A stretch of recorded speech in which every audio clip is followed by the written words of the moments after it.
Left our band of 5 adventurers in Willowfen Forest, having just battled with some strange vine blights. All was still, giving them a moment to catch their breath and try to figure out exactly what was going on. Cora sniffing the remains of a pile of vegetation no longer living, but unable to discern much other than that it was definitely a plant-based life form. Zinna felt a strange compulsion pulling her towards the northeast, where there was an overgrown pathway, almost hidden between the trees. She was unfamiliar with this area of the forest, but whatever was drawing her felt somehow familiar. She told the others they had to go that way, then vanished into the trees. The others followed, Cora still in wolf form, and Asher and Callie helping Bjorn, who was definitely not stuck in traffic and late to the session. They found themselves emerging into a pink-tinted clearing. It looked empty, but a few of the more perceptive members heard a giggle coming from the trees. As they looked around, a glowing figure in a warm white hue appeared to the south. Humanoid, but still not speaking. Cora followed Zinna closely as the two crept towards it, using a boulder for partial cover. As they tried to inspect the figure, it disappeared, and Zinna felt a sudden wave of excitement and joy wash over her momentarily. The rest of the group were focused on the figure and their companions, in case they needed to lend aid, but Asher caught a flash of something in the corner of his eye. Turning, he saw a familiar-looking tankard floating through the air. With a natural 1 perception roll, Bjorn had not noticed it being lifted from his person, and it was now making its way slowly across the clearing, glinting in the sun. As it neared Asher, he reached out and was able to grab it. He felt the same bubble of euphoria that Zinna had experienced, and found himself holding the tankard. Just a regular, non-magical metal mug. The group, besides Cora, all heard a giggle once more. Again, they could not discern exactly where it came from.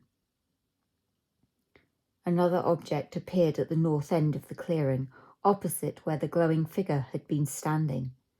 Asher was closest, and he approached with caution, noting it was a well-made brown leather satchel resting in the grass. The other form moved to look at it, and an arcana check determined that it was some kind of illusion which vanished as soon as anyone made an attempt to touch it. They all heard a voice speaking gently in a language none but Zinna could understand. North of the camp, secrets lie.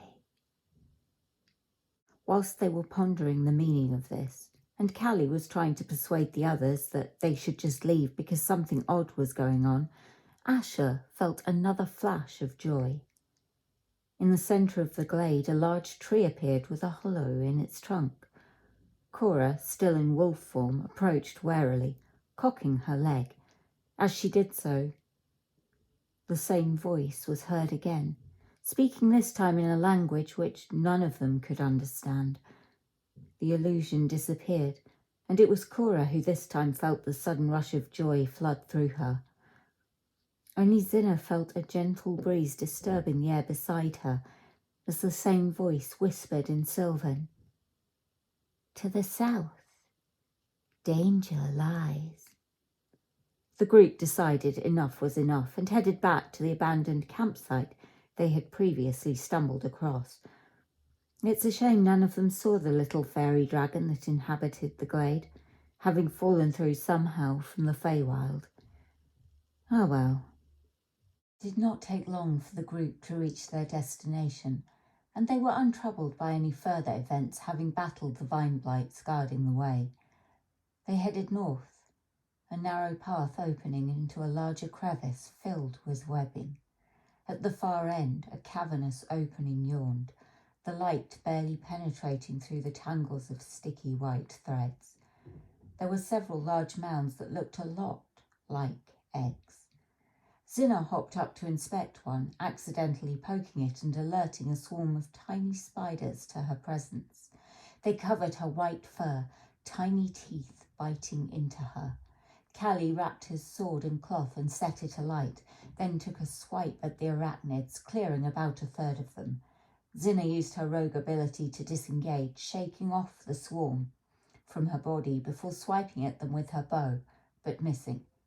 Again they tried to bite her, but this time failed to find any flesh. Cora, now back in her halfling form, used her slingshot to finish them off. Callie admonished Zinna for once again looking with her hands, and Zinna explained that she hadn't meant to, and the group began making their way carefully through the webbing. Bjorn caught his foot in a sticky tangle, the act of pulling free sending vibrations through the intersecting silken lines. Alerted by the tremors, 2 black giant spiders descended from higher up on the walls. Shooting webs, Callie found himself wrapped and restrained, but the attack directed at Zinna missed. The first spider was assaulted by Asher and his dread ambusher attack, dealing a significant amount of damage. Cora aimed a guiding bolt at it, missing but hitting with a magic stone attack. Callie was easily able to escape the cocoon, and Bjorn struck out with his great axe, cleaving the creature in half. He then cast Hunter's Mark on the second spider. Zinna took a swipe with her short sword at the second spider as it bore down on her, before using her bunny hop ability to leap onto its back. It fired another web, this time at Cora, restraining her, whereupon it scuttled away with Zinna clinging on. The fighting had disturbed a further 2 spider swarms. The first surged over Cora, biting her badly. It was actually a critical hit, but a certain Chaos Mistress forgot to double the damage. Let's not dwell on that. The second batch of spiders swarmed over Bjorn, also biting him, though his plate armour gave more protection than Cora's leather did. Callie strode up to the retreating spider and whacked it hard. Bjorn ignored the spiders chewing lumps out of him and fired his crossbow, missing, probably due to the numerous pairs of tiny fangs finding purchase in his flesh. It was Zinna, attacking with a psychic dagger from above, who finished it off, driving her weapon deep into it before it disappeared. A second psychic dagger flew towards the webbing, entrapping Cora, only dealing glancing damage as the spiders chomped down on the halfling druid again. Cora sliced her way out of the sticky strands, battering the spiders attacking her. Asher took his short sword and saw about a third of them off, Callie finishing them with his hand axe after using his sword to cull the ones covering Bjorn. The group paused to heal, Asher giving Cora a healing potion as she was badly hurt. Faced with the prospect of a dark cave, the group debated whether to press on or turn back, but they hadn't come this far, only to leave now. The group entered, those without dark vision finding the small amount of light filtering from the entrance did not penetrate very far. Callie and Zinna both lit torches, seriously cramping Asher's Gloomstalker abilities. As they snuck in, all was silent and still. More webbing coated the walls and ceiling of what seemed to be quite a large cavern. More piles of what looked like egg sacs smattered throughout. It did not take long for the activities of the party to draw the attention of the inhabitants. A single giant black spider scuttled into view. Asher spotted it and hit it twice with his short swords. Cora, able to see it in the light cast by the torches, slashed at it with her scimitar. The second spider attempted to ensnare Bjorn in webbing. Cora cast guidance on him to help him break free, hurling a magic stone in the general direction as she was unable to see her quarry, but still managed to hit. 3 more spider swarms emerged. The first enveloped Callie, but he was wielding a torch in one hand and holding his shield in the other, batting them away with fire. Zinna and Asher were also swarmed. Zinna unable to repel the tiny attackers, whilst Asher cleaved a few of the ones on him with his swords. A third giant spider made its way to the edge of the shadows. this one with a tougher hide and slightly larger than the others.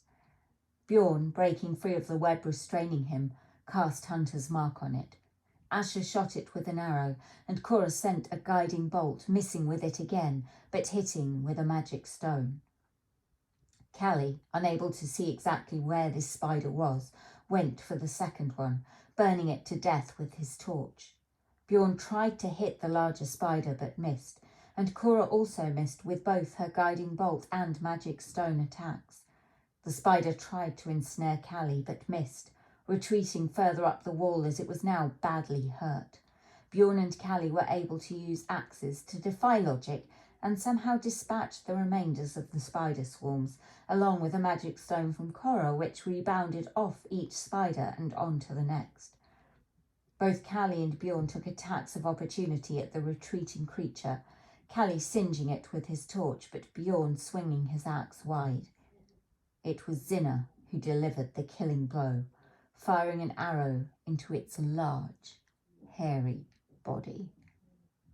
It dropped, still, legs curling in. The group took a few moments to recoup, Cora searching for more stones to use as weapons. In the process, she came across a satchel, identical to the one shown to them in the glade by the invisible fairy dragon.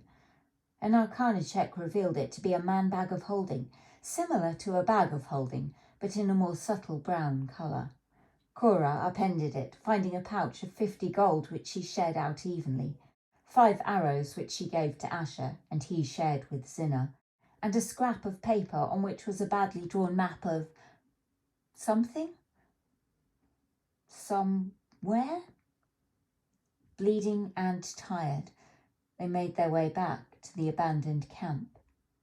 And it is there that we shall leave them, bedding down for a long rest. I wonder what the dawn may bring.